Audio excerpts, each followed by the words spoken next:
जय गुरुदेव। आज जो है मैं जो विषय लेके आया हूँ धनु राशि के बारे में मैं आपको आज बताऊंगा कि धनु राशि के व्यक्ति किस स्वभाव सिद्धांत के होते हैं और उनका कैरियर और पूरा जीवन उनका कैसा होता है और वो समाज परिवार देश के लिए किस विचारधारा के होते हैं और प्रायः उनका पूरा भविष्य धनु राशि वालों का जो है किस तरह से संचालित होता है, ये मैं आपको बताऊं। तो चलिए फिर वीडियो को मैं शुरू करता हूं और इस तरह के वीडियो मैं आए दिन प्रत्येक दिन बनाता रहता हूं, तो आप इस चैनल को भी लाइक कर लीजिए ताकि आपको सरलता से जो है इस तरह का ज्ञान ध्यान की बातें प्राप्त होती रहें और सुगम तरीके से आपको मिल जाए सरलता से, है ना। तो चलिए फिर वीडियो को मैं शुरू करता हूँ। धनु राशि का जो जातक होता है वो अधिकार प्रिय, मर्यादा प्रेमी, सज्जन एवं स्वाभिमानी होते हैं और परोपकारी, जन संपर्क रखने वाले एवं हर प्रकार के जो है ज्ञान ध्यान से ये परिपूर्ण होते हैं और सभा चतुर होते हैं। इस तरह से जो धनु राशि है इसका स्वामी प्रायः गुरु है। ये विशेष रूप से ज्ञानी ध्यानी होते हैं। इनकी जो है शारीरिक सुंदरता बहुत बढ़िया होती है। समाज में इनका बड़ा अच्छा स्थान होता है। जहाँ कहीं भी ये रहते हैं इनका एक अलग से अपना एक जो है प्रभाव रहता है, तो समाज में विशेष प्रभाव रहता है इनका और इनके जीवन में जो है सम्मान पूर्ण रूप से इनको जो है मिलता रहता है। और इस राशि का जो जातक है यदि शुक्र पाप प्रभाव में हुआ तो पेट, जिगर और मैदा आदि रोगों से जो है थोड़ा इनको कष्ट होता है, नितंबों में भी तकलीफ होती है। बाकी इनकी वाणी बड़ी मृदु होती है।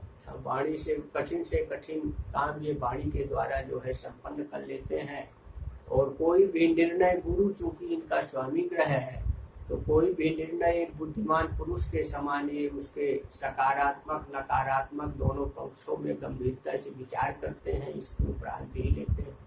इसलिए इनकी वाणी भी बहुत बढ़िया होती है, निर्णय शक्ति भी बहुत बढ़िया होती है और आत्मबली होते ही हैं। प्रायः इनका द्वितीय स्थान में जो है मकर राशि पड़ती है, वहाँ का स्वामी जो है शनि होते हैं।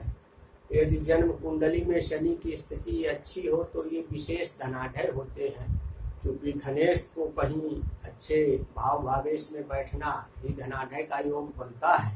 कहीं शनि तुला में हो, है ना, मकर कुंभ में हो, तो इस तरह से जो है विशेष राजयोग वो शनि दे देता है इस लग्न के जातक के लिए।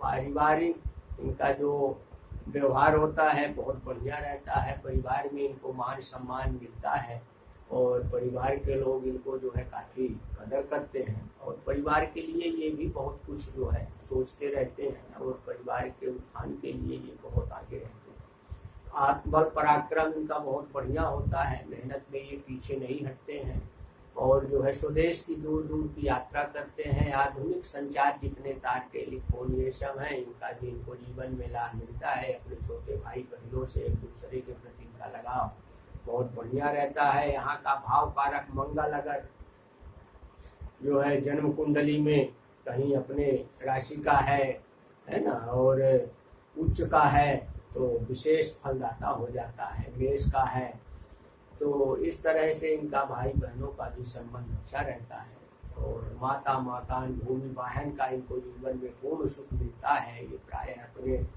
जो है पराक्रम के बल पर और आत्मनिर्भरता के बल पर भी ये माता, मकान, भूमि, वाहन ये सब सुख इनको मिलता है।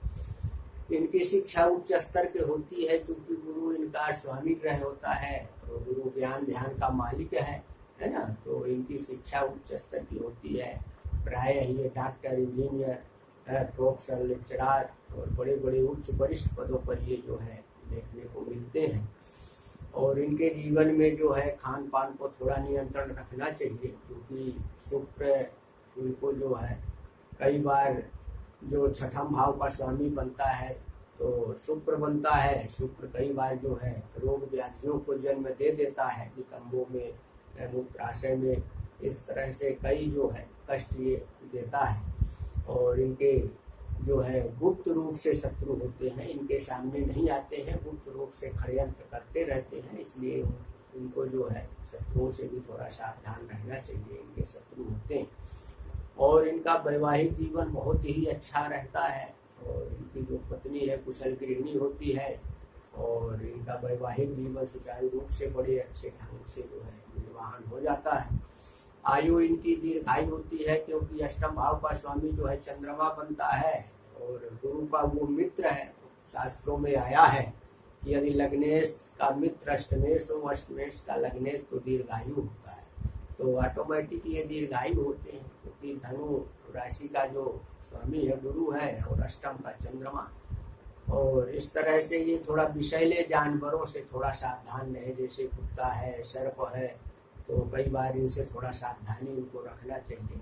यदि चंद्रमा केतु आदि से पीड़ित नहीं है तो वो भी विशेष कोई ऐसी बाधा नहीं होती है। विशेषकर जानकारी करने के लिए तो देखिए, मैं आपको कई बार आग्रह करता हूँ कि इसके लिए तो जन्म पत्री जो है देख के ही पूरा भविष्य बताया जा सकता है ना। कौन ग्रह हॉरोस्कोप में कहाँ बैठा है, किस भाव में, भावेश में, राशि किस नक्षत्र में है, किसकी दृष्टि है, शनि की दृष्टि है, गुरु की है, क्योंकि ये सारे ग्रह दृष्टि भी देते हैं, जैसे गुरु 5, 7, 9, शनि 7, 3, 10, तो इस तरह से जो है सब विचार करना पड़ता है। और ये प्रायः धर्म कर्म को मानने वाले गीता, भागवत, पुराण आदि का जो है लाभ लेते हैं, और अपने जीवन में तीर्थ यात्रा, धर्म यात्रा करते हैं, धर्म का प्रचार करते हैं, वेद, वेदांग, उपांग का प्रचार करते हैं, श्रवण भी करते हैं, और इनको जो है राज पक्ष से भी विशेष सहयोग मिलता है। इनका कोई शासकीय काम रुकता नहीं है, और इन्हें पिता का भी पूरा सहयोग मिलता है जीवन में। पिता के धन का पूरा अधिकारी होते हैं, और इनके जीवन में पिता का बहुत बड़ा श्रेय रहता है।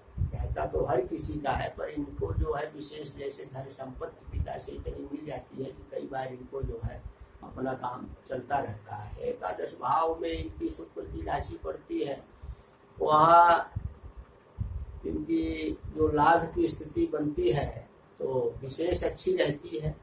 और लाभ के इनके साधन कई प्रकार से होते हैं, और ये व्यापार भी करते हैं, नौकरी भी करते हैं। इस तरह से इनको धन की कमी कभी नहीं रहती है, क्योंकि लाभ इनको होता रहता है। खर्चा इनका आधुनिकता के हिसाब से होता है, आधुनिकता के हिसाब से ये खान पान, वस्त्राभूषण, इसमें जो है विशेष रूप से खर्च करते हैं। और इनका प्रायः पूरा जीवन, प्रारंभ की जीवन तो इनका संघर्षमय होता है।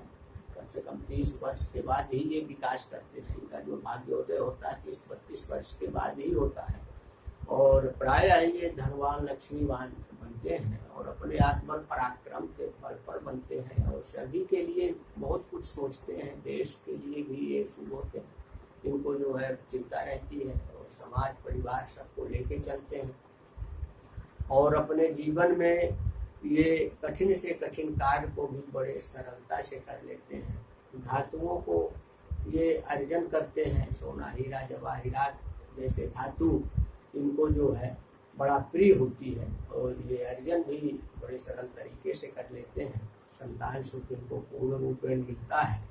और ये अपने जीवन में, क्योंकि इनका स्वामी जो गुरु है, तो गुरु की स्थिति कुंडली में यदि अच्छी है, धनु में है गुरु और मीन में है, तो स्वराशि का हो जाता है, क्योंकि जो बृहस्पति है वो 2 राशि का स्वामी होता है, धनु और मीन का। तो अगर सही पोजीशन में गुरु है तो कर्क का है तो उच्च का हो गया, फिर तो पूरा ही राजयोग दे देता है।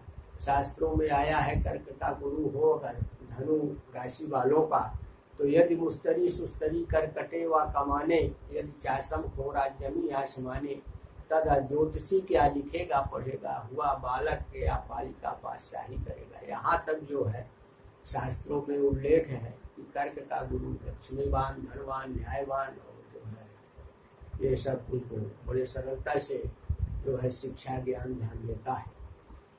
इस तरह से इनकी जो मित्र राशि है, तो जैसे कर्क राशि वालों से इनका अच्छा संबंध रहता है, धनु मीन वालों से इनका अच्छा संबंध रहता है, और सिंह राशि वालों से भी इनका बहुत अच्छा संबंध रहता है। मेष और वृश्चिक राशि वालों से भी इनको लाभ होता है और संबंध अच्छा रहता है, क्योंकि ये जो है मित्र राशि है। और विषामंग इनके लिए शुभ होता है, और वीरवार है, मंगल, बुध और ये चंद्र, सोमवार, ये सब अच्छे दिन हैं इनके लिए। कोई भी शुभ कार्य ये करते हैं तो इन दिनों में इनका विशेष शुभ माना जाता है। और प्रायः इनके जीवन में उतार चढ़ाव की संभावना कम रहती है, ये आगे को ही बढ़ते रहते हैं दिनों दिन और अच्छा जीवन में विकास करते हैं। तो इस प्रकार से ये धनु राशि का जो फलादेश है, भविष्यवाणी है, मैंने आपके जो है जानकारी के लिए बताया। तो आप इस तरह से जानिए और इसके अनुसार अपने जीवन को आगे ढालिए। और इस तरह से जो है अगर हम जान लेते हैं, क्योंकि ज्योतिष का प्रायः मकसद है हेयम दुखम अनागतम, दुख आने के पहले ही ऐसा कौन सा शास्त्र है कि हमें बता देता है, सुख आने के पहले बता देता है। तो ऐसा ज्योतिष शास्त्र के माध्यम से हम जान सकते हैं कि हमारा वर्तमान भूत भविष्य कैसा चल रहा है। इस समय हम कैसे जान लेते हैं, अगर हमारी शुभ महादशा है ना, तो अच्छा समय चल रहा है ना। शनि राहु केतु उपद्रवी ग्रहों की है, क्रूर ग्रहों की, तो समय सही नहीं चल रहा है। और इस तरह से कई बार क्रूर ग्रह भी जन्म कुंडली में अच्छे बैठे हैं, वो भी राजयोग कारक हो जाते हैं। तो इन सब बातों का हम चिंतन करें, मनन करें और ज्योतिष शास्त्र के अनुसार हेयम दुखम अनागतम हम जो है सारा जान सकते हैं, भूत वर्तमान भविष्य। क्योंकि जो ज्योतिष शास्त्र है अपने आप में बहुत बड़ा महान शास्त्र है, और इसके द्वारा हम अपने होने वाले भावी घटनाओं को जान लेते हैं। उसके अनुसार हम अपने जीवन में काम करते हैं, कौन सा व्यापार हमें शुभ है, कौन सा हमें जो है कार्य करना है, कौन नहीं करना है, हमारे ग्रह गोचर नक्षत्र क्या कह रहे हैं, हम किस राशि के हैं तो हमें किस राशि वालों से लेन देन का व्यवहार करना है, किस दिशा में हमारा द्वार होना चाहिए मकान का, किस दिशा में हमारा व्यापार होना चाहिए, कौन व्यापार होना चाहिए, ये सारी विचारणीय विषय ज्योतिष शास्त्र अपने आप में एक बड़ा शास्त्र है। तो और अगूढ़ शास्त्र है। तो मेन जो पॉइंट है ना, तो वो तो हमें विशेष रूप से जो है जानना ही चाहिए। इस तरह से जो है अब मैं वीडियो लेके आता रहता हूँ, आप इस चैनल को लाइक करिए और जो है ज़्यादा से ज़्यादा जो है ध्यान ज्ञान की बातें मैं बताता रहता हूँ, ज्योतिष शास्त्र की बातें बताता रहता हूँ। हर प्रकार के बाधाओं से निराकरण आप कैसे निपटे ये भी मैं कई वीडियो बता चुका हूँ। तो इस तरह से अब मैं विराम देता हूँ। तो समस्त शुभकामनाओं से